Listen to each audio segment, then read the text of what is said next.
You did say 6 minutes, right? For you, 6 minutes and 1 second. 6 minutes. Okay.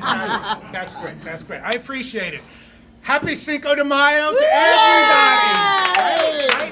You may not have heard, but this actually has been designated recently the official, unofficial start of summer. It really has. It really has. And I hope you all have wonderful summers planned. I can tell you that I really do. In fact, this summer I am going to Scotland. I'm going to Scotland. And I'm really excited that I'm going to Scotland because when it's 95 degrees here, it's going to be 65 degrees over there. I can't wait. It's going to be great. But I do have some reservations about it, you see. Because last summer, I had an amazing summer. It was unbelievable. There are Seinfeld fans here. Well, sure there are Seinfeld fans here. Of course there are. Do you remember there was an episode when George Costanza, he proclaimed it was going to be the summer of George. Wonderful Hampton weekends. Everything was going to be perfect. Well, last summer, my summer was like that. It was the summer of Ron. It was incredible. I got to see my whole family, and family is really important to me. And it's not so easy for me to get to my whole family. You see, some are in Florida, some are in New York, some are in Ohio, some are in Colorado, some are in California, some are in Hawaii, and some are in Texas. And I got to see everybody. And that was just one part of a spectacular summer. The other part of the summer that was great was I went to so many concerts. It was unbelievable. Some of the concerts I saw Joe Jackson and Mavis Staples. I ran into Dave and Marshall, his brother. Yeah, that was really neat. That was cool. You know what else I saw? I saw Pete Townsend. Pete Townsend with Billy Idol, Alfie Boe, the great tenor, and the New York Philharmonic. Wow. They played at Lincoln Center. My favorite album of all time, The Who's Quadrophenia. And it was really interesting. Actually, it really was very, very good. It really was. I also saw last summer, I got to see Tom Petty just a few weeks before he passed away.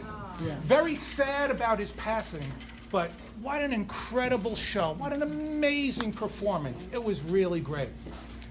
I also went to my very first vegan open mic last summer, and I got to meet some really cool people, and that was fabulous. I also went to 3 weddings. Not too many guys like weddings. I love going to weddings. The one I want to tell you about, my niece, my favorite niece, she got married. Now, she's from Cleveland. So my wife and I, we drove up on Thursday afternoon. We went to Cleveland. Well, on Friday afternoon, there was going to be a bridal luncheon.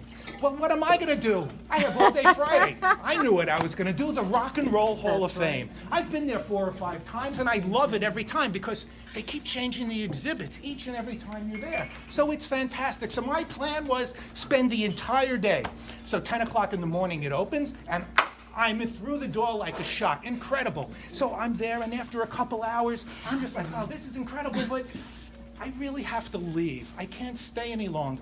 I didn't tell you that about 2 weeks before that, I was tiptoeing through the poison ivy that we have on the side of the house. You see, we have a hill on the side of the house, and I was cleaning it up on the side. And my wife said to me, Ron, I think you should put some jeans on. And I said, no, I've been through this poison ivy before, and it doesn't affect me at all. She goes, even still, I think you should put some jeans on. Wouldn't you know it?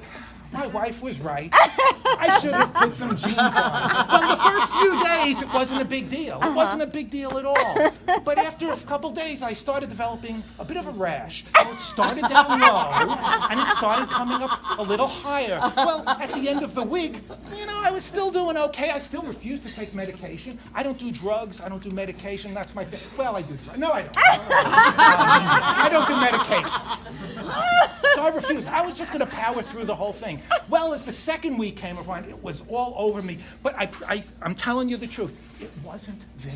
It really wasn't. Okay. But now, here I am, we're driving up to Cleveland, and I'm pretty uncomfortable on that drive. The next day at the Rock and Roll Hall of Fame, I couldn't take it anymore. I was dying. It was unbearable. I had to leave. I said, you know, I'm going to write myself a store script for some prednisone. Prednisone is a pretty potent steroid which is used for severe allergic reactions. So I leave the Rock and Roll Hall of Fame, and I start walking up the hill. There's a hill to the hotel that we're staying on. It's about 1/2 to 3/4 of a mile. At the first street, there's a red light. At this red light, I'm standing there waiting for it to change, and a gentleman comes up to me, and he says, excuse me, my eyes aren't what they used to be. Do you mind if I walk with you for a few blocks? As I turned and I looked at him, I could see, indeed, he had some visual challenges. So I said, of course you can walk with me. That would be fantastic. As we started walking, we started talking about a lot of things. We talk about the Rock and Roll Hall of Fame. His name is Carl. Carl happens to be homeless. We're talking a lot about music. But even more than music, Carl is a big baseball fan. He's a Cleveland Indians fan. I'm from New York, as if you couldn't tell. I'm a Yankees fan. So we had all kinds of things to talk about. So as we're walking up the hill, we must have walked up, I don't know, 4 or 5 blocks, and there's a voice from over on the right-hand side. And someone says, "Hey, Carl," and Carl goes, "Hey, Robert." So Carl goes walking up and goes, "Ronnie, Ronnie, Ronnie, Ronnie, I want you to come meet Robert." So I go up and we start talking with Robert. Now it turns out that Carl and Robert are brothers. They're both homeless. Robert's really into music, so Robert and we have a lot to talk about. He's actually really into Motown, which is very cool because I really enjoy the Motown sound. So we're talking for about 4 or 5 minutes, and these guys, something inside of me, I was just drawn to them. And I said, "Guys, I'd really like to buy you lunch." And they're like, "Oh, no, no, no, no." I said, "No, really, I'd really like to buy you lunch. Lunch and a beer on me, please." And they said, "Oh, that's so nice." So we continue walking up the hill to the hotel where we were staying. As we go through the doorman opens the door. He steps between myself and Carl and Robert. And I said, "No, they're with me." And he says, "Oh, okay."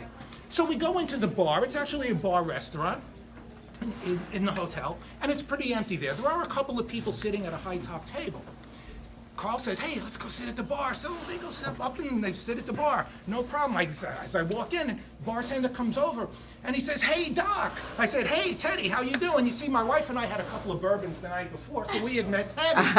Okay, so Teddy, I have something for you. I go into my pocket, I take out a couple $20 bills. I put one $20 bill in front of Carl, I put the other $20 bill in front of Robert. I said, "Teddy, do me a favor, lunch and a beer for each one of my friends.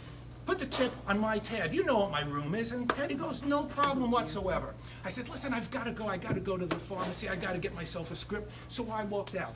It took me a little longer than I thought, a little over an hour. When I came back to the room, when I came back to the restaurant, excuse me, the guys were gone, and I couldn't believe it. So I said, "Teddy, what happened? Where'd they go?" He goes, "Oh, Doc, you just missed them. They left about 5 minutes ago." I said, "Oh, wow, that's too bad." Teddy says to me, he goes, "You know, Doc, funny thing. These guys, they got themselves a burger and fries. They split it. They each got themselves a beer." Carl calls me over and says, "Can you please bring the check?" I bring him the check, and he says, "Here, this $20 bill, this should cover the check. This other $20 bill, Teddy, this is for you." I said to Teddy, "Seriously?" And Teddy goes, "Yeah, seriously. Can you imagine that?" You know, these people had everything to be really bitching about. I mean, their lives weren't good. Clearly a lot of confusion in their lives. And yet, I don't know what it was. Did it make them feel like a human being? Did they make them feel like men? But they could have used that money. But instead, they took it and they passed it along to somebody else. Just an incredible thing. That happened last summer. I have not complained about anything once since last summer. I've commented on a few things, but I don't complain about things. You know, we all can take something from Carl, from Robert, and we can bring some of that into our own lives. I don't recommend that you start talking to homeless people. Maybe that's not the brightest thing in the world. However, before you leave tonight, I do recommend go up to somebody here that you don't know. Put out your hand, introduce yourself, and simply say hello. Thank you. Thank you.